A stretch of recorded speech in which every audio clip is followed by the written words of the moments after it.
Hi YouTube. This is EJ Plymouth, formerly known as Problematic Boy, doing just another video. I thought I would, just get on and talk somewhat regularly about what I feel like talking about. I definitely like the audio a lot more with the, talking into the mic, and so yeah, thought I would just talk about some stuff. I don't have a script. I did say it was bourgeois decadence to have a script. I'm gonna stick by that. I do have notes though. Yesterday I wrote in the morning somehow. It's been difficult for me to do it in the mornings, but yeah, the past month that I've been on the treatment for ADHD that I'm finally getting, I have been exercising in the morning and getting more, I guess, doing things in general. So that's good. And but the writing that I have been doing, it sort of has not happened in the morning, but yesterday I did manage to write. I'm gonna use it as notes. It's definitely not a script. It's not a script. That's evil. I'm against them. But yeah, so I wanted to talk about the last video, just about like how it did. It seems like with these random videos I'm doing, obviously they're not gonna be getting a lot of views. That's totally cool. I'm used to that. But this one got a strangely higher number compared to like the first three or so I did, and it also had mostly dislikes. That's a great feeling for me, honestly, because everything I said was true. If you want, like, if you're someone who is name searching Gavin Newsom for the 2028 election already, and you really want him to be the nominee, and you hear a bunch of stuff you don't like, I just want to say that you have as much of a death drive as people who fucking love MAGA and love Donald Trump, and you want blood. We've had bloodshed at this point, and that was kind of inevitable. But you also want the next step. You want complete fucking carnage, not just to the people of this country, but all the surrounding people and probably the whole planet. So you're like no different from those people. So I hope you change your mind and you don't like corrupt your soul any further than you have. All right. Anyways, let me read. Let me read from a little bit of what I got here. Let's see. I'm not gonna read it word for word. I have some stuff here about how my month's been going. One thing I will mention that I didn't write here is that I have actually lost weight again. I was kind of floating around 205, fluctuating, between like 203 and 210. Recently, I've lost like 5 pounds. Actually, maybe slightly more than that. Probably like 8. I weighed 189 like a night or two ago, and I was 190 this morning. So pretty cool to be fluctuating from there. I hope I get down to my target weight at 180. That's great. Let's see. What am I doing? Let me scroll down a little bit here. So I can get to my. I did want to talk about Greenland. That's the main thing I want to talk about.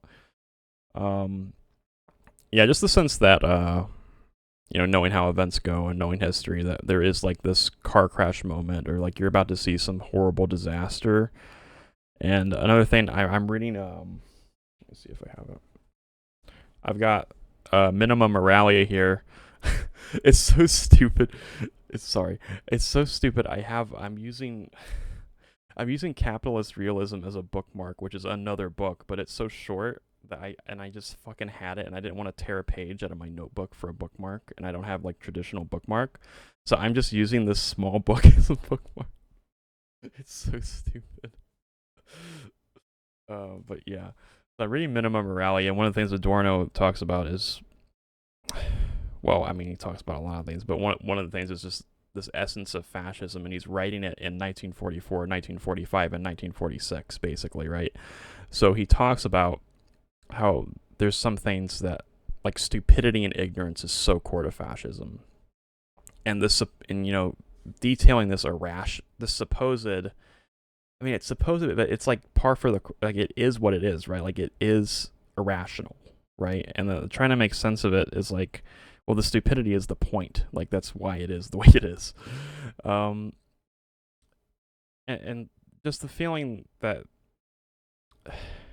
I guess one part of talking about Greenland is that I want to talk about how things are similar, but like I want to compare and contrast. Weimar, like the upcoming to Nazi Germany. I think there's one key difference that's maybe like delaying things or helping us, and then there's a lot of similarities, and I think a very poignant similarity that probably spells disaster no matter what.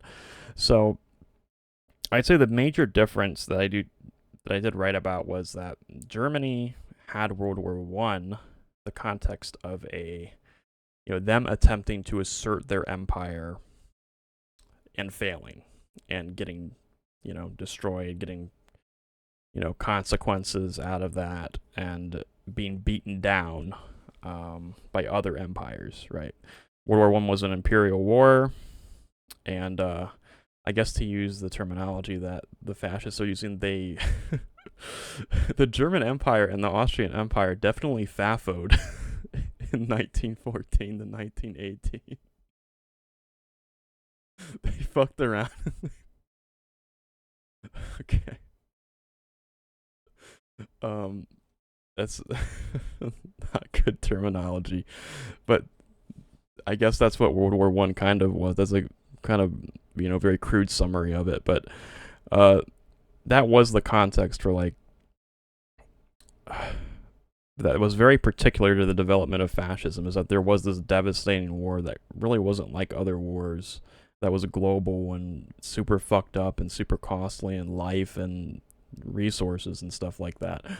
So I think that's a context that the U.S. doesn't have. We do have our fascism developing and strengthening. It's clearly up to what it is up to, but I think if we did have something like a bad war like 20 to 30 years ago that was actually consuming, it would already be over at this point. But thankfully we don't have that. The one issue though is that while Germany was in a sort of multipolar world where there were multiple global empires and there wasn't really a clear, single, dominant one. There's French Empire, British Empire was still kicking around. They had their own attempts at empire. There's the Russian Empire to the east. World War II was the Soviet Union. The start of World War One, it was the Russian Empire. The USA has this single top hegemonic position, but it is a single top hegemonic position that people can realize, and if I can realize it and a lot of other people can realize it, then certainly people in government realize it, that the position is fading, right? The industrial capacity doesn't come close to China, and then that once you have that failure, it's only a matter of time, right? So that loss of economic power, that loss of that hegemonic position, this sort of new diplomatic order that's shifting or coming about, that is a strain that is somewhat similar to what Germany felt, right? It's not completely the same, but conditionally, Germans felt like they were denied an empire that was either could be as strong or stronger than the Brit. They thought, oh, the British and the French have too much, right? So in this sense, it's a similar feeling that the USA has it all, for 80 years, and then, well, the sun is setting. The sun is setting, and who knows where that can go? That's definitely a key part of the development of the fascists in the USA, is that they have this feeling that the sun is setting and they want to offset it, or not really offset it. I think I compared it to, in this writing here in my notes, I have it like when a drowning person is getting rescued, they take the person and drown their rescuer because they're flailing around. That's pretty much what it's like. As for the Greenland thing, and this point about the sort of fact that it's not logical being the point, the USA says, or the line that we're saying, or that the administration is saying, is that, we need it for military strategic reasons. Well, if the goal was a military presence, we could just do that right now. Greenland is the colony or autonomous government of a military ally. And we have treaties for military bases that we could, we could just go there if we wanted to right now and have a military presence. So clearly, what really matters is the show of force, and to do it because we can do it, and to say that we have a, I guess, force, or that we can just do this, which I also think is the same reason that we went into Venezuela, although there has been a lot of talk about how that's for oil. That's the reason that the administration gave, is that it's for oil. I actually am pretty sure at this point that that's just a load of shit. Venezuela does in fact have the largest oil reserves, but the oil companies don't want to produce any more oil because it's already cheap, and they aren't really enthusiastic about the probably at least decade of investment that they would need to start producing oil that would make oil less profitable for them, because it would be too much production. So, and I also know enough to know that the government knew that before going in and doing what they did, kidnapping and killing probably like 100 people, probably a little bit more than that, in their attack on Venezuela. So I know that the government knew that, because they also talked to the oil companies before, and that's exactly what the oil companies know and what they've communicated since. So we just did that because we wanted to show force. It's old style militarism. It doesn't make any sense because it's not supposed to make sense. It's psycho, right? It's just psychotic. Like, it's a psychopathy that isn't essential to fascism, essential to fascistic behavior. That's why we did it. Let's see. Yeah, I talk a little bit about. I'm scrolling through my notes and sighing. Give me a moment.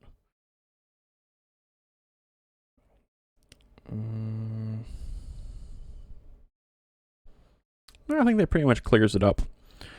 Yeah, that pretty much clears it up. All right, I'm just gonna post this. I'm just gonna ramble, maybe like every other day, every few days, and just post it. All right, thanks for watching. Bye bye.